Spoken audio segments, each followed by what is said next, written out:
ordaining women to the diaconate, is it a justice issue? Well, yes and no. I mean, it's not a justice issue in political terms. It's a matter of justice for the people of God, for the church. You know, we I think, deserve the opportunity to have people, men and women, ministered to by other women. So, you know, when you say it's a justice issue, we have an image of people picketing and having a political discussion. It's not that kind of justice. It's the kind of justice that the people of God are calling for enlarged ministry. I mean, that's as simple as that. Can women act in persona Christi? Women can act and be in persona Christi servi. There's no question that women are made in the image and likeness of God. The argument that women cannot represent Christ, I tend to think is heretical. We do have a tradition where women and men are understood to be of the same human nature. And of course, the fascinating and incredible part or understanding of the incarnation is that Christ became human. Of course, the accident of maleness is there. I cannot deny that the Christ is male. But as I said, the most important thing to me, and I think to many others, is that he became human. He took on our human nature. And so when we say that the ordained deacon is in persona Christi servi, in the person of Christ the servant, we have to include both men and women. How do you see the synod impacting on the issue of women deacons?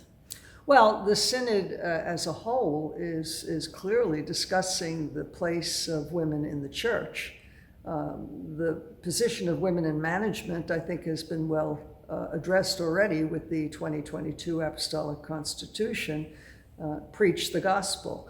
And now the question of women in ministry needs to be discussed further, perhaps, about preaching the gospel. The deacon's job is to carry the gospel into the assembly. And we know that in the 112 national reports, there was a lot of conversation about women. We know that the document for the continental phase talks about female diaconate. And now, as we see the various responses to the continental diaconate, the continental working document coming out, there is continued discussion, certainly affirmation of women in management, and continued discussion about women in ministry. And it varies from place to place on how it is presented, that is, how the female diaconate or the women in the diaconate is mentioned.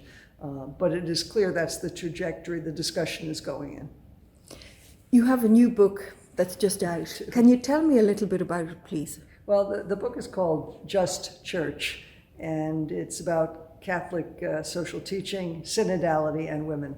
You know, we think about where we've been, we think about where we are, and think about where we're going, all in the light of the gospel, in the words of Jesus. My question in the book is whether Catholic social teaching has been applied to women in terms of employment, in terms of understanding of their place in the world.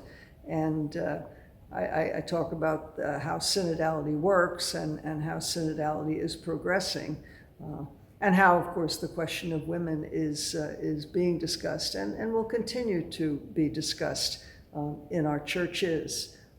I just read this morning that in the Mideastern report, they're suggesting that the Maronite tradition will have a kind of a separate entry. And I find that fascinating because the Maronites in the middle of the 18th century had a synod, the Holy Synod of Mount Lebanon.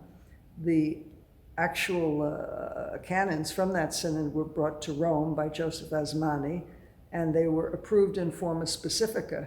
And the reason I like them is because the canons included, number one, bishop, you can ordain women as deacons, and number two, this is what they will do.